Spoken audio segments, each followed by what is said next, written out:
Слугуване от Дерек Принс. Темата, която чувствам, че Господ ми даде, е слугуване. И така, това е, което искам да получавам. Понякога забравяме, че думата служител означава слуга.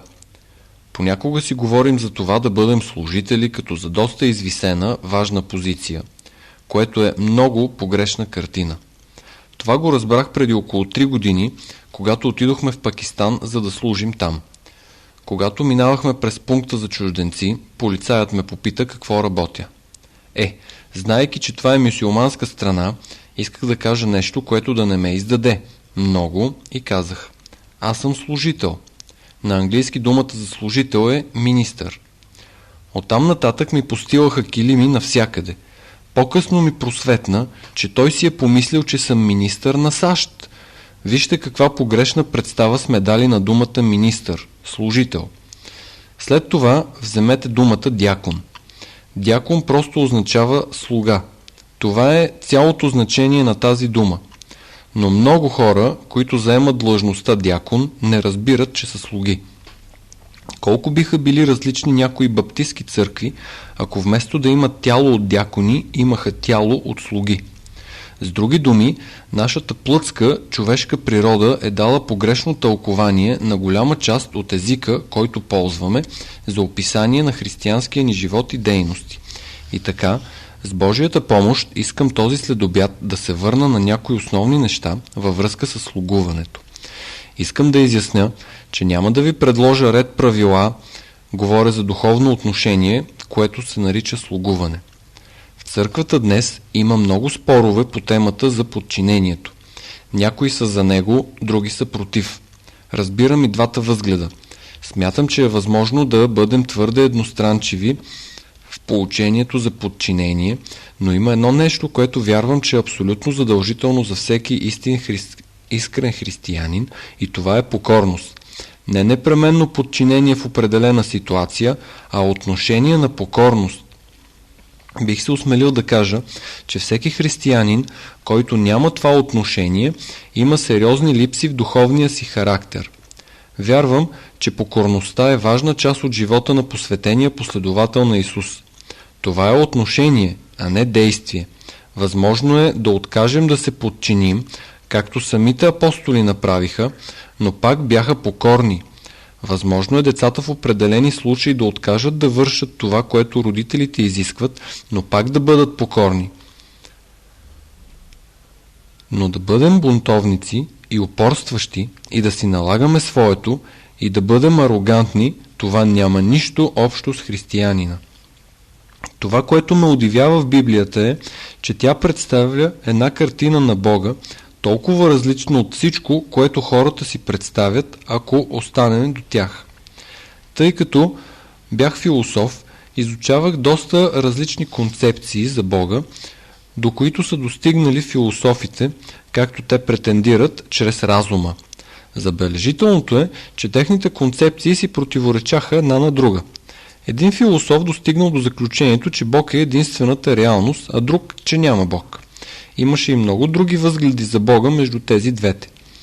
Аристотел считал, че умът е най-големия дар на човека и затова Бог трябва да е съвършен ум. И тъй като е съвършен ум, може да проучва само съвършенното. Следователно, неговата представа за Бога е ум, който съзерцава ум, което оставя много неотговорени въпроси. Защо си е дал труда да създаде много други неща? Ако представата, която Библията дава, е нещо, до което никое човешко същество не би достигнало, освен ако му се даде чрез божествено откровение. Преди всичко, още в първия стих на Библията имаме скрит парадоксът, че Бог е един и повече от един. Когато казвам, че е скрит в първия стих на Библията, той се намира в началните думи. В началото Бог създаде небето и земята. Думата за Бог, използвана там, е дума в множествено число с обичайното окончание на еврейски език за множествено число, но глаголът създаде е в единствено число. И така, в трите първи думи имаме парадоксът, че Бог е и едно и повече от едно. Всъщност цялата Библия след това разкрива този парадокс и ни дава пълно откровение на трите личности на Троицата – Отец, Син и Святия Дух. Това, което искам да посоча тук в този контекст, този следобед е, че покорността и слугуването са вечна част от природата на Бога. Докато е съществувал Бог, имало е покорство и слугуване в Троицата. Това не са неща, които започват да съществуват, когато човечеството е било създадено. Те са вечни. Те са там в Троицата, преди сътворението да стане, преди началото на времето, и те ще съществуват в Троицата завинаги през цялата вечност. Искам накратко да посоча и следното. Преди всичко, отношението на Сина Исус към Отца. То е отношение на съвършено подчинение, покорност и вечно слугуване. Нека ви дам само няколко пасажа. Йоан, 5 глава, 19 стих. Затова Исус им рече: Истина, истина ви казвам, не може Синът да върши от само себе си нищо, освен това, което вижда да върши Отец, понеже каквото върши Той, подобно и Синът го върши. Исус не е бил инициатор на нито едно дело в живота си. Инициативата винаги е идвала от Отец. И в стих 30 се казва: Аз не мога да върша нищо от себе си. Съдя каквото чуя и съдбата ми е справедлива, защото не искам моята воля, но волята на онзи, който ме е пратил. Когато казва аз не мога да върша нищо от себе си, той посочва, че е напълно зависим от Отец. След това в Йоан 8 глава 28 и 29 стих се казва: Тогава рече Исус: Когато издигнете човешкия син, тогава ще познаете, че съм това, което казвам, и че от себе си нищо не върша, но каквото ме е научил Отец, това говоря. Исус не говореше нищо, за което не бе научен от Отец.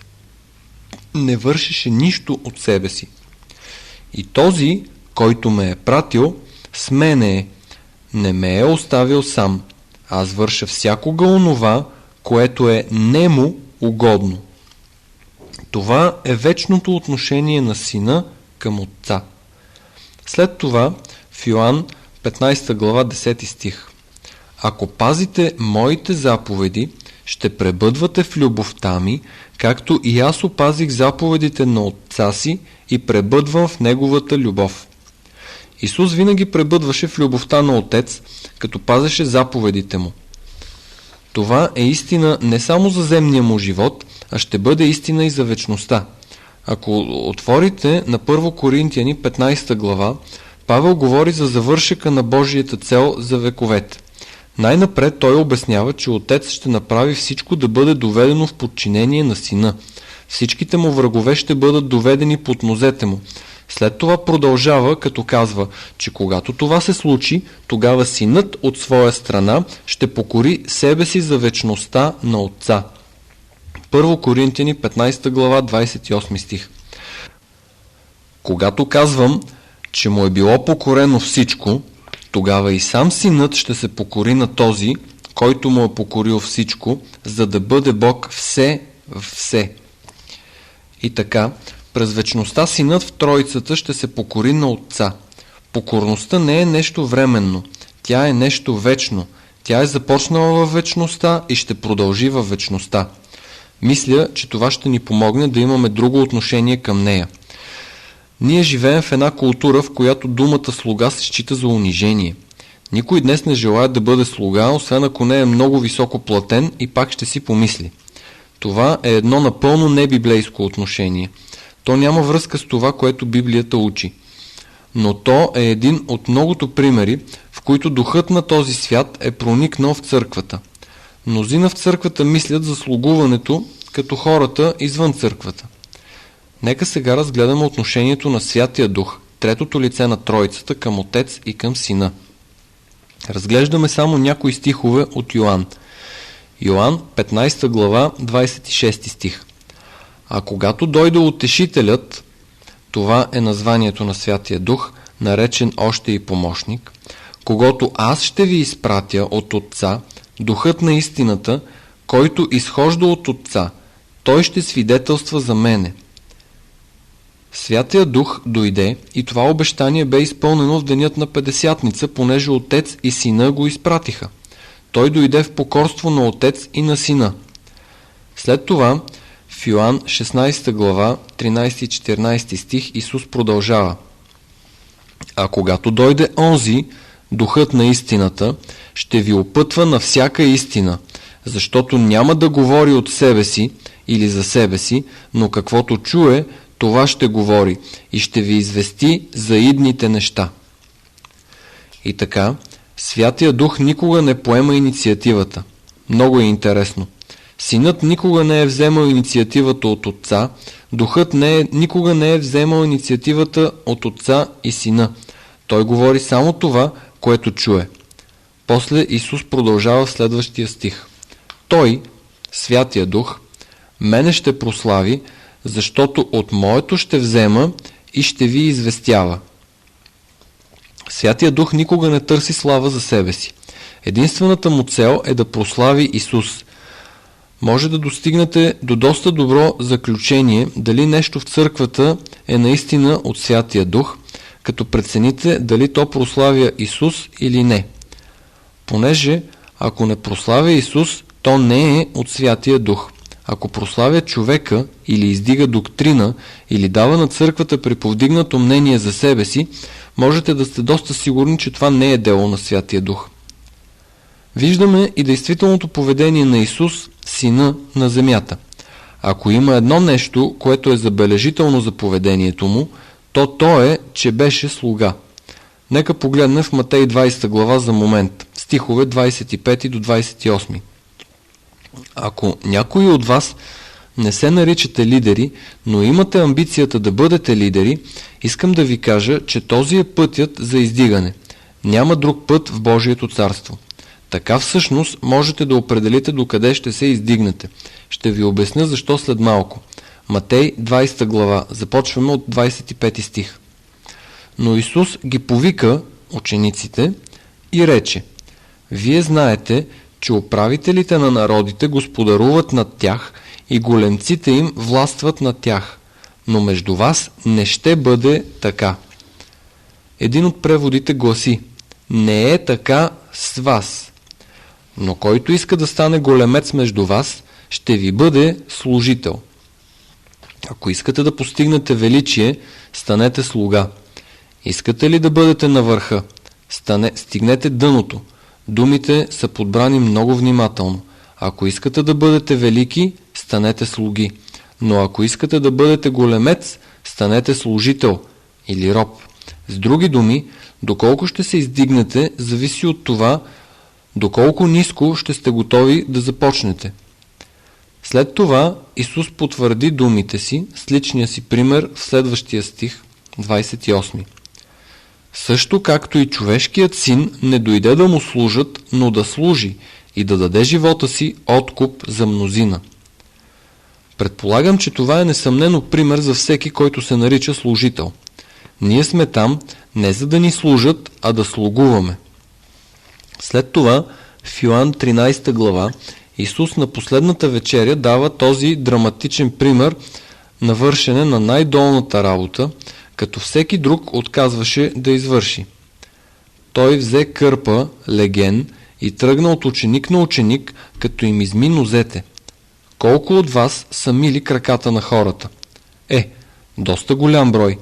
Мисля, че е трудно да се възгордяваш, когато миеш нечии нозе. Това е само между другото, но Бог ми даде едно особено постижение преди няколко години, през 1970, когато се молех за хора, молейки се за техните крака. Мнозина от вас са ме виждали да го правя.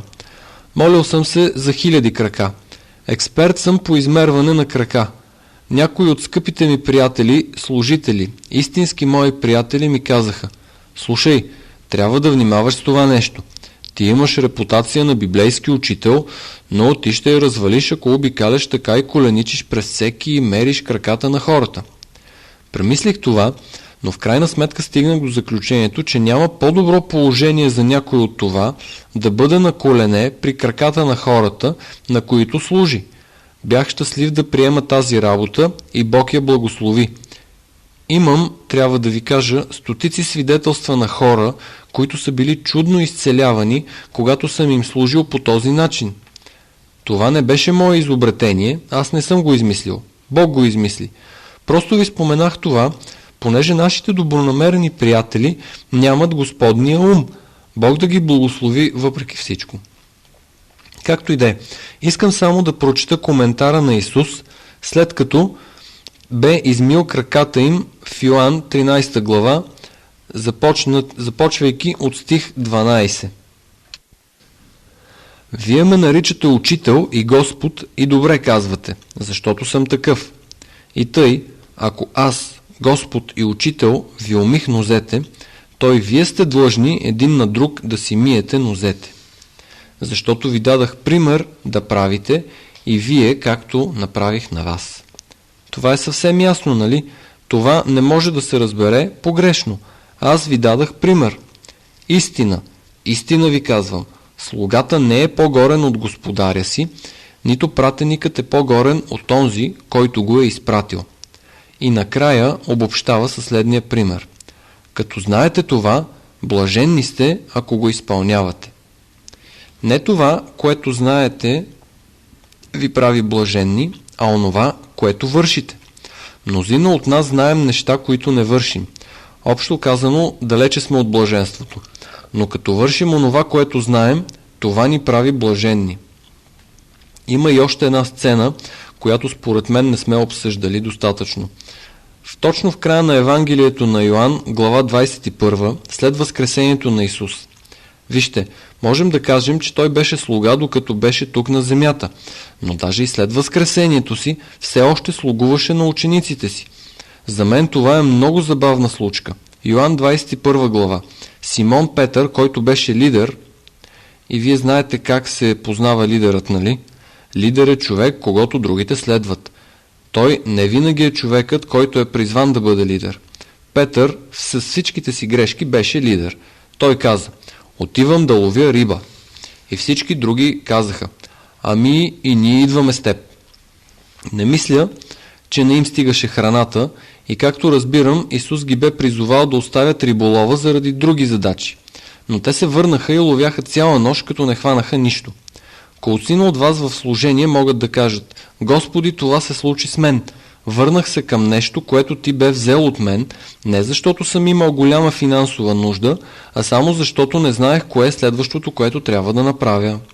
Повярвайте ми, когато това се случи, можем да си ловим цяла нощ, но няма да хванем нищо. И на сутрешната светлина една фигура стои на брега и им казва: момчета, имате ли какво да сложите на хляба си? Ето какво означава. Не ви ли стига храната, но какви са подбудите ви да ловите риба? Търсите нещо, което да сложите на хляба си. После каза: хванахте ли нещо? Те казаха: не. Много просто, кратко, негативно. Бяха доста кисели и ето го този човек им задава неправилен въпрос. Хванахте ли нещо? Те казаха: не. Той каза: защо не хвърлите мрежата от другата страна на лодката и не опитате пак? Знаете ли какво се случи? Не можаха да издърпат всичката риба. Беше толкова много. Тогава те разбраха, че беше Господ. Аз мога толкова точно да се отъждествя с някои от тези неща. Когато се върнем обратно към нещата, от които Бог ни е призовал да излезем, можем да си ловим цяла нощ, но няма да хванем нищо. А всъщност не ни се иска да се изправим пред факта, че това, което ни е върнало, е непокорство и неверие. И когато пристигат на брега, ето каква гледка ги посреща. За мен това е забавно. Ето го, възкръсналия Господ с милиони ангели под негова команда. Йоан 21 глава 9 стих. И като излязаха на сушата, видяха жарава положена и риба турена на нея и хляб. Не беше рибата, която те бяха хванали. Исус им каза: донесете от рибите, които сега уловихте.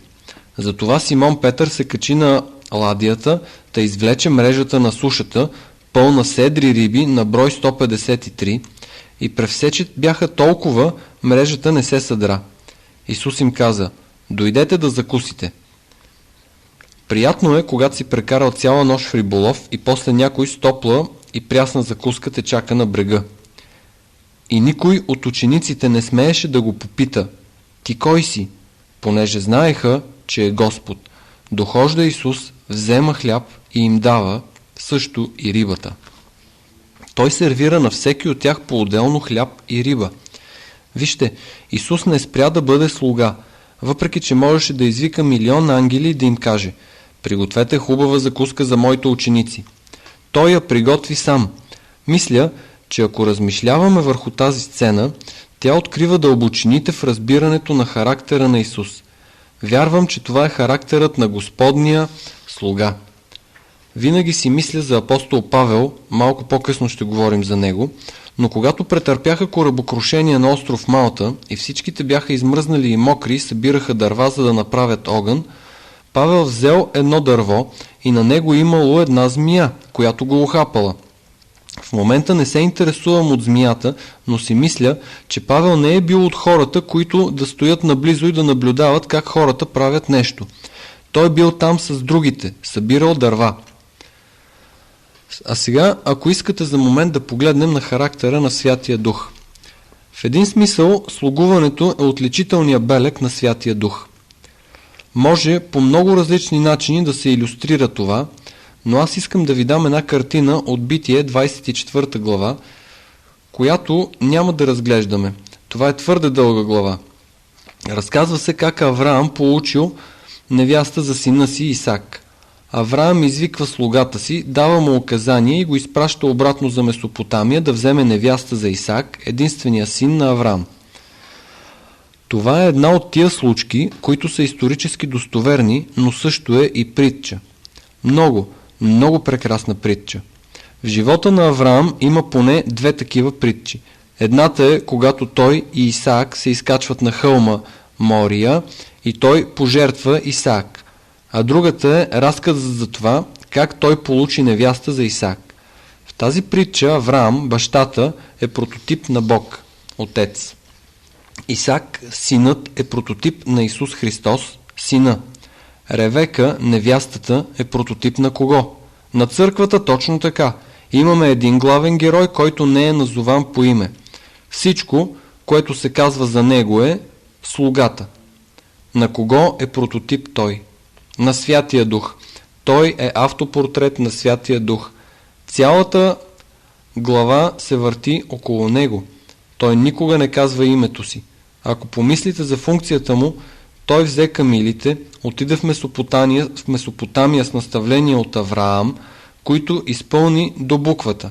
Когато стигна там, той се помоли и каза: Господи Боже на господаря ми Авраам, покажи ми коя от младите жени е избраната. След това каза: нека бъде тая, която като помоля за вода, да налее вода не само за мен, но и за камилите ми. Той отвори очи и пред него беше Ревека. Става въпрос за бързо отговорената молитва. И така, той каза на Ревека: дай ми да пия. А тя отговори: ще извадя вода за теб и за камилите ти. Сега, ако не познавате Средния изток, това може нищо да не ви говори. Но една камила може да изпие 40 галона вода, която е 160 литра. Там има 10 камили, което значи 400 галона вода. Ревека е била нещо повече от симпатична религиозна героиня. Тя е била мускулесто момиче. Няма да забравя, когато бях в Кения, винаги си го спомням, говорех с един от африканските ми студенти. Исках да разбера начина на мисленето им. Изстрелях към него един въпрос без предупреждение. Ние се разхождахме заедно. Казах му: кажи ми, за каква жена искаш да се ожениш? Той не забави крачка, не спря за момент да помисли, а каза: трябва да е кафява и мускулеста. Не знае какъв цвят е била Ревека, но със сигурност не е била бяла и със сигурност е била мускулеста. Това е илюстрация на църквата, да ви кажа. Това е вяра плюс дела. Добре, веднъж щом разбрах коя е, Той извади красиви бижута, постави ги по лицето й, или на челото й, или на носа й, и когато тя прие накитите, бе белязана като избранницата. Виждате ли, ако продължим с притчата малко по-нататък, аз не мога да разбера как една църква, която отказва дарбите на Святия Дух, може да стане невястата. Вие знаете края на историята. Тя го завежда в дома си, представя го на семейството си и после тръгват. Не забравяйте, тя не знаеше пътя, не знаеше за кого ще се омъжи, не знаеше нищо за мястото, където отиваше. Тя напълно разчиташе на една личност – слугата. Той каза това, което разбра за Авраам и Исак. Ето как е и с църквата. Имаме само една личност, на която можем да разчитаме. Само една личност, която може да ни води до края. Оттам, където сме до сватбената вечеря на Агнето. И това е Святия Дух. Той е слугата на Троицата и в известен смисъл слугата на църквата. Това е неговият портрет. Сега, нека отделим малко време да разгледаме Павел като пример на този принцип. Можем да намерим много други, но да се спрем на Павел. Ако отворите на Римляни, 1 глава, въведението, с което Павел се представя. Римляни 1.1. Най-обикновено въведение. Павел, слуга Исус Христов, призван за апостол. Забележете реда. Първо слуга, после апостол. Важното за Павел не беше, че е апостол, а слуга Исус Христов. Имах един приятел, израснал в апостолска църква в Уелс. Той е служител, но беше много недоволен от своето възпитание. Каза ми нещо, което никога не забравих. Ще го намерите в Откровение 21 глава 14 стих. Каза: апостолите не са хора на върха, които държат всички останали надолу, а те са хора отдолу, които повдигат всички останали нагоре. Каква разлика? Каква разлика? Ако прочетем Откровение 21 глава 14 стих, ще видим. И градската стена имаше 12 основни камъка с 12 имена на тях, имената на 12-те апостола на Агнето. Те са в най-долния слой, в основата. Това е духовна истина. Главните служители са на дъното. Не е въпрос на потискане на хората, а на издигане. Мисля, че ще бъде интересно да опишем работата на апостолите. Ако някой има новият интернационален превод, бих желал да ми го даде за момент. Някой има ли този превод? Отиването ми в Гана беше едно от най-богатите преживявания в живота ни. Бяхме там миналата година, тогава имах рожден ден. За тях 3 часа беше кратка проповед. Защо свърши толкова рано? Една сутрин щях да получавам за дарбите на служение и логично беше да започна с апостолите. И така започнах с апостолите и просто не можех да свърша за апостолите. Продължавах още и още с апостолите. Имаше цел в това, което открих по-късно. Не беше моята цел, а целта на Святия Дух. В края казах: колко от вас биха искали да бъдат апостоли? О, много младежи скочиха и вдигнаха ръце. Казах: почакайте за момент, ще ви прочета описанието на работата. И тогава ми кажете дали наистина искате да сте апостоли. И така, ето описанието на работата. То е в 1 Коринтияни 4 глава от 8 до 13 стих. Това е много приложимо за харизматиците. Можеше да бъде адресирано към теб и мен. Сити сте вече, обогатихте се вече, царувате и то без нас. И дано царувате, та ние заедно с вас да царуваме, защото струва ми се, че Бог изложи нас, апостолите, най-последни като човеци, осъдени на смърт, защото станахме показ на света, на ангели и на човеци. Ние безумни заради Христа, а вие разумни в Христа. Ние немощни, а вие силни. Вие славни, а ние опозорени. Ние до този час и гладуваме, и жадуваме, и сме голи, бити сме, и се скитаме, трудим се, работейки със своите ръце, Като ни хулят, благославяме, като ни гонят, постоянстваме, като ни злословят, умоляваме. Станахме до днес като измет на света, измет на всичко.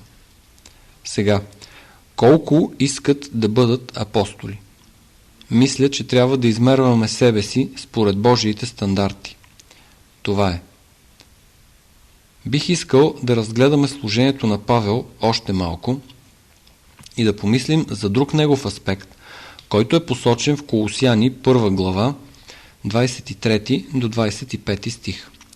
Ще започна от средата на изречението и ще свърша в средата на другото изречение. Вината не е моя, това е, защото Павел е пишел такива дълги изречения. Ще започна от стих 23.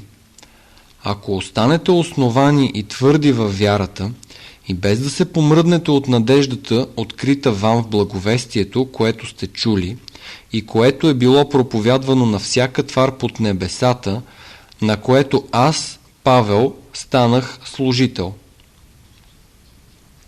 Служител е гръцката дума дякон.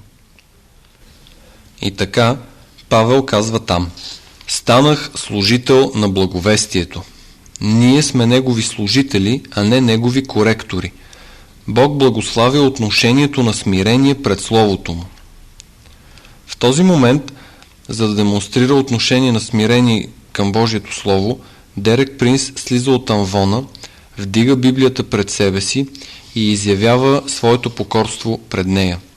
След това, за да покаже смирението си пред Божия народ, той скача от платформата, коленичи пред една млада жена на първия ред и изразява своята преданност да й послужи като представител на Божиите хора. Без предварителна уговорка или репетиция, младата жена коленичи пред брат Принс и изразява своята преданност да му послужи като на представител на Божиите служители, слуги. Това е истински акт на вяра от нейна страна, тъй като тя трябва да се довери на Бога да й помогне да преодолее забележителен недостатък в говора. Брат Принс после се връща на платформата и продължава проповедта си за амвона. Сега, направих това в Африка, но тук не е толкова неестествено. И така, казах пред Библията, че съм служител на Библията и сега съм служител на църквата. Ако можехте да видите лицата на тези африкански пастири, когато направих това. Аз съм ваш слуга. Тук съм, за да ви служа. Желая ви най-доброто. Всяко нещо, което мога да направя, за да направя и да увелича вашето добруване и да направя повече, като да приличате на това, което Бог иска да бъдете, ще направя. Виждате ли, ще бъда ваш слуга и слуга на цялата църква. Преди всичко слуга на Бога. И ако има нещо, което мога да направя, за да ви помогна да дойдете по-близо до Бога, което ще ви помогне да изпълните целите в живота си, ще го направя за вас. Този последен цитат е от младата дама към Дерек. Бог да те благослови. Може би си мислите, че сме репетирали това, но не сме. Искам да ви кажа и още нещо. Не се засрамвайте сега.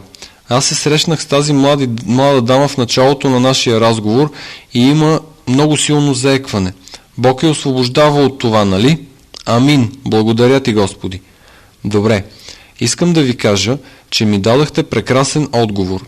В крайна сметка, аз имах възможност да помисля какво да кажа, а вие нямахте. Освен това, ще бъдете записани на касета за всички бъдещи поколения. Нека отидем само една крачка напред с Павел във 2 Коринтияни 4 глава 5 стих. Защото ние не проповядваме себе си, но Христа Исуса като Господ, а себе си като ваши слуги заради Исуса. По време на събранията и хвалението говорихме за важността на това да издигаме Исус, което е изключително важно. Искам да ви кажа колко бях благословен от хвалението снощи. Но не можем истински да издигнем Исус, ако първо не сме казали не ние, но Христос Исус Господ. Няма място за съмнение в живота ни.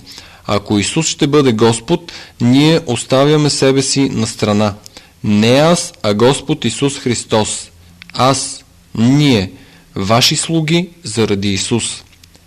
Това би било трудно да се изкаже от който и да е, но помислете за Павел, възпитан в строга себеправда, фарисейски юдеин, абсолютно убеден, че той и братята му са единствените, които имат достъп до Бога в целия свят, че имат уникални претенции за Бога и че само те познават Бога и могат да го представят.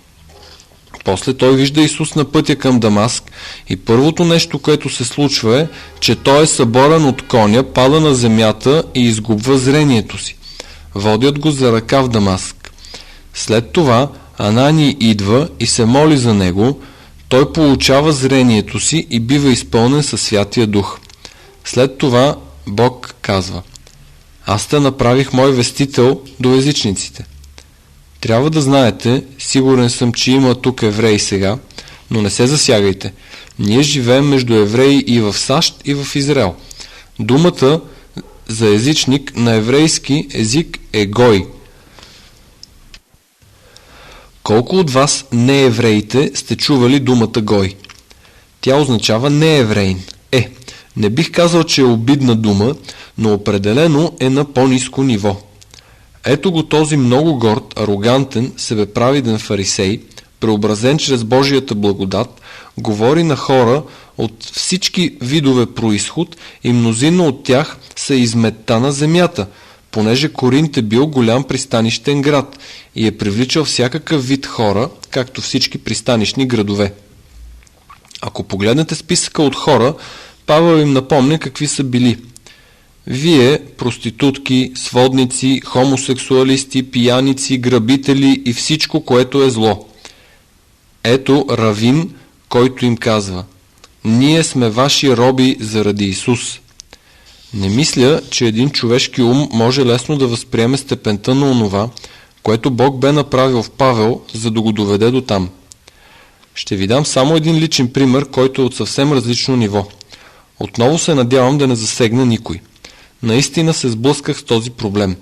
От 1957 година до 1961 година бях директор за обучение на учители за африканските училища в Кения.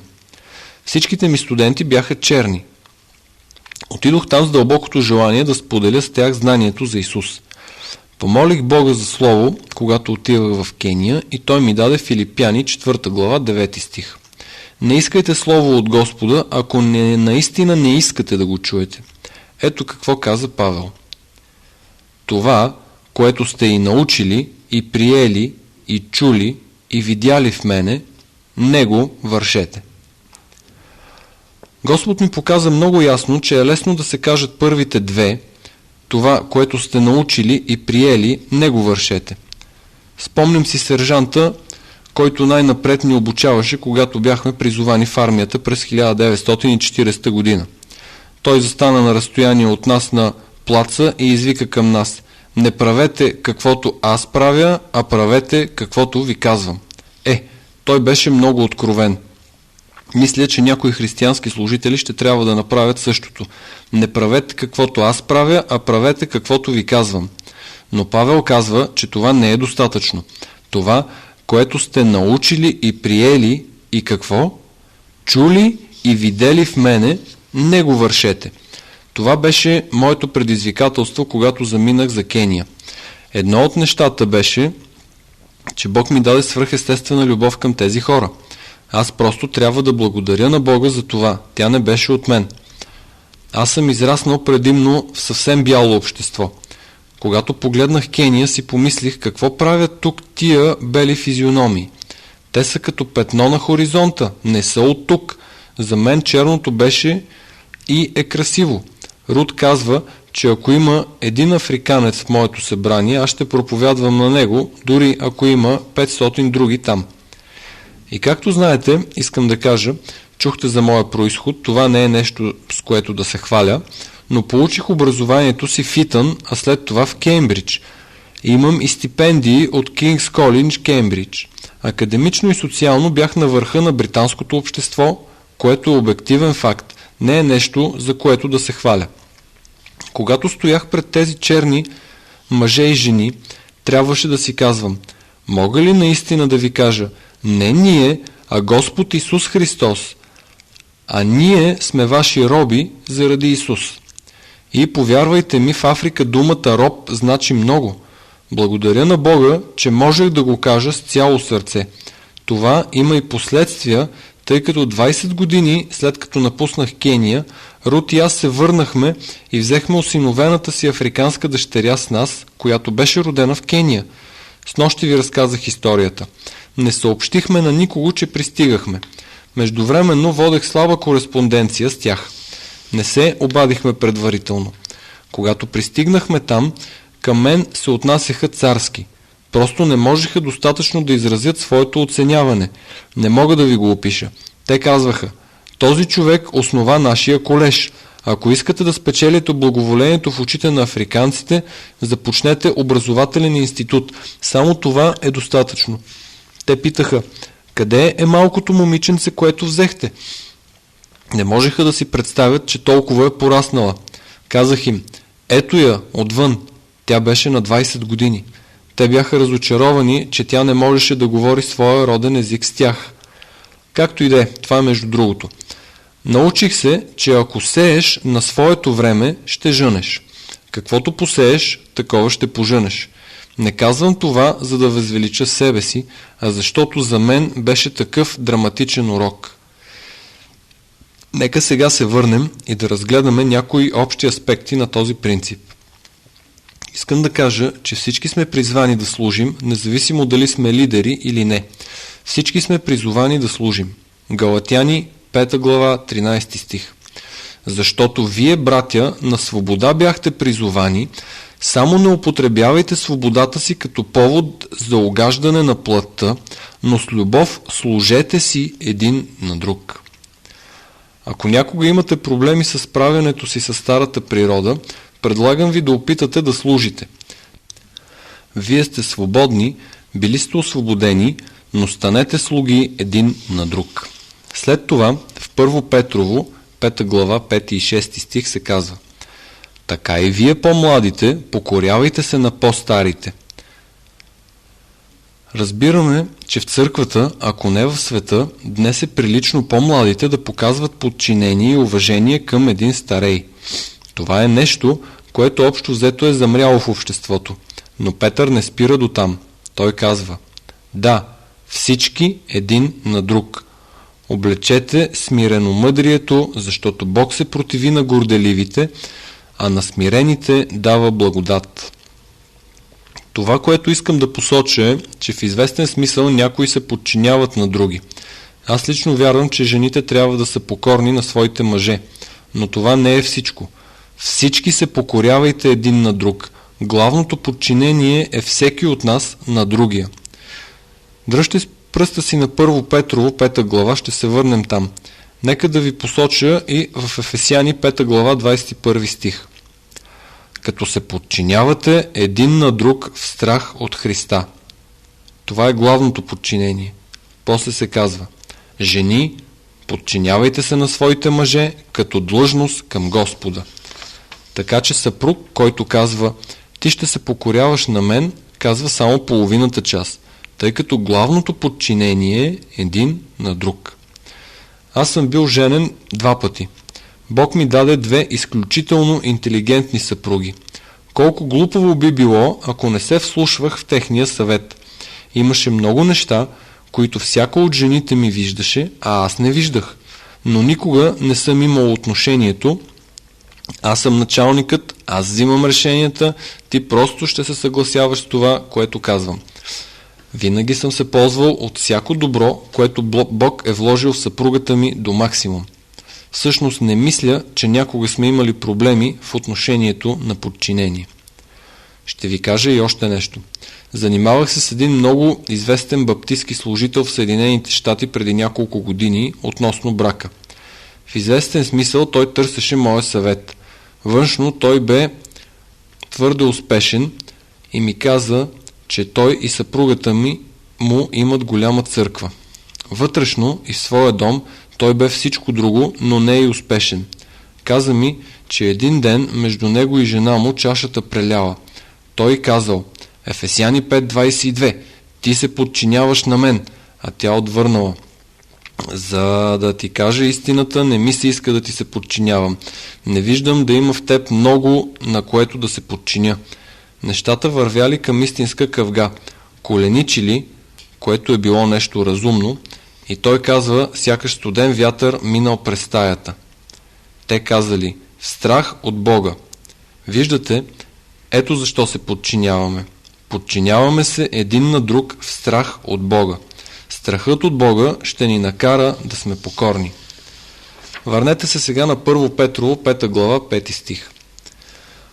Така и вие по-млади, покорявайте се на по-старите. Това е добре. Някои не се съгласяват днес с това, но в църквата трябва да е така. Да, всички един на друг.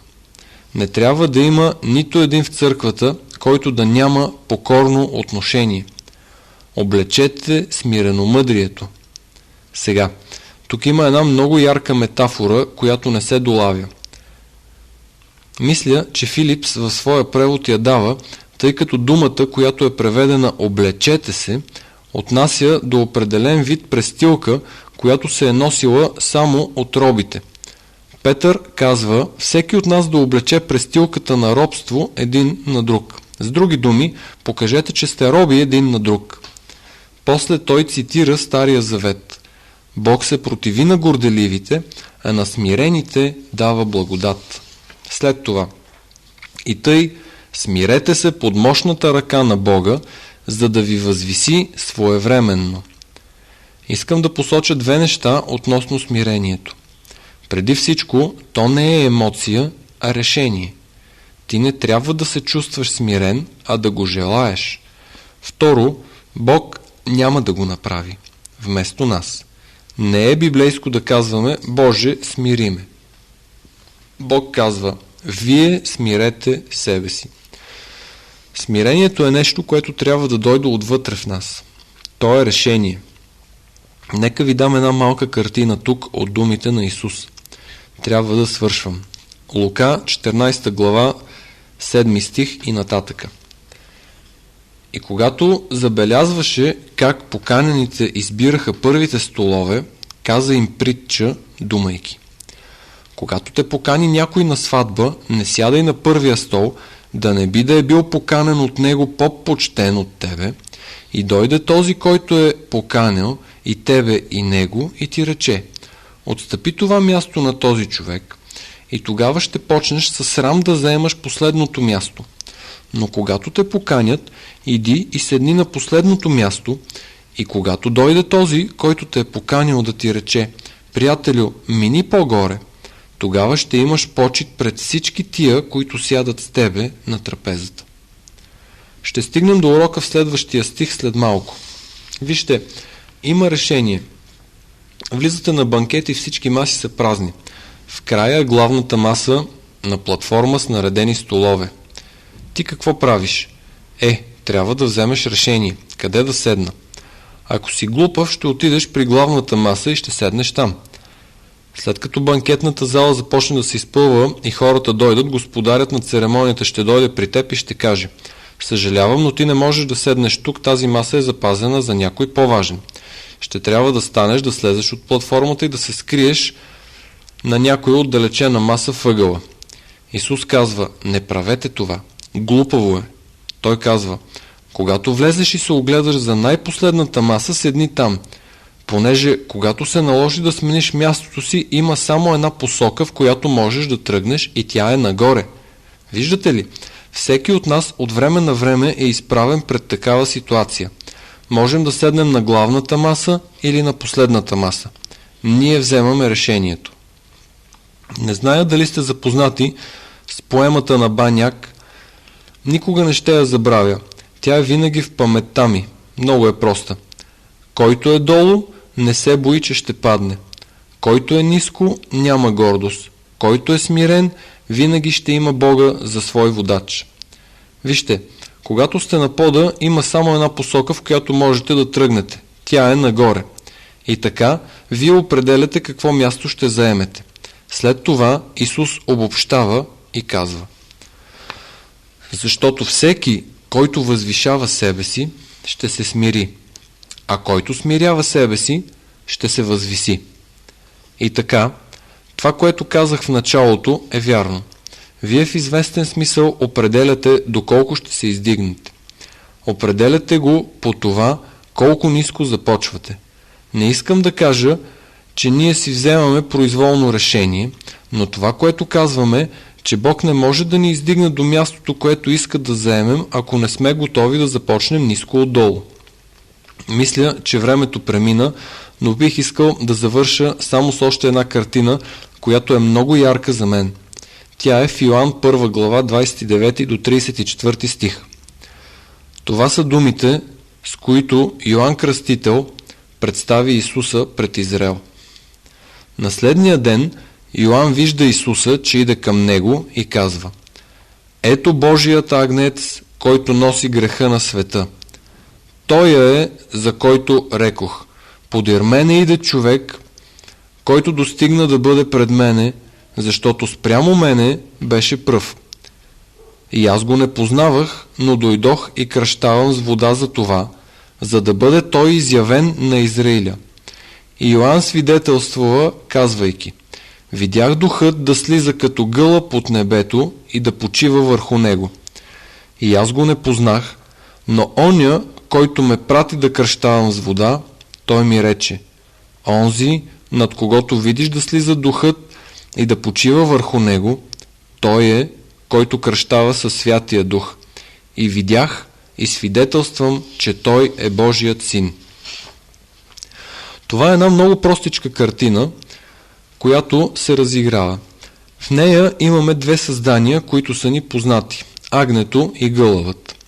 Бог каза: гледай и виж, където гълъбът слезе и остане, този е, за когото искам да свидетелстваш. За Исус той каза: ето Божият агнец.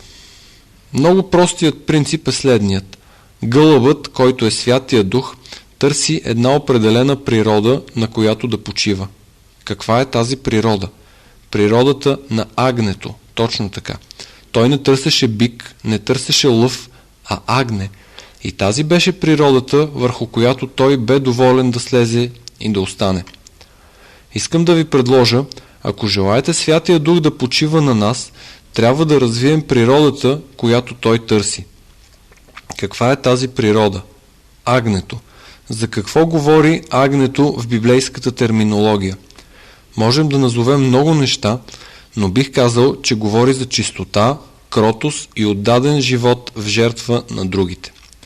Вярвам, че това е, което търси Святия Дух.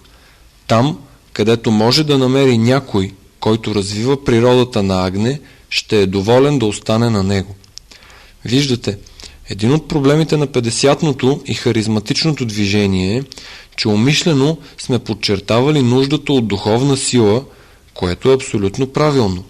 Но хора, които наблягат на силата, без другите аспекти, в крайна сметка използват тази сила, за да се самоунищожат, както и един друг. И така, вярвам, че от нищо друго не се нуждаем по-спешно в момента, отколкото от свежо видение за Божият агнец. На свършване искам да ви кажа: ето Божият агнец. Добре се вгледайте в Исус и го помолете да ви съобрази с тази природа.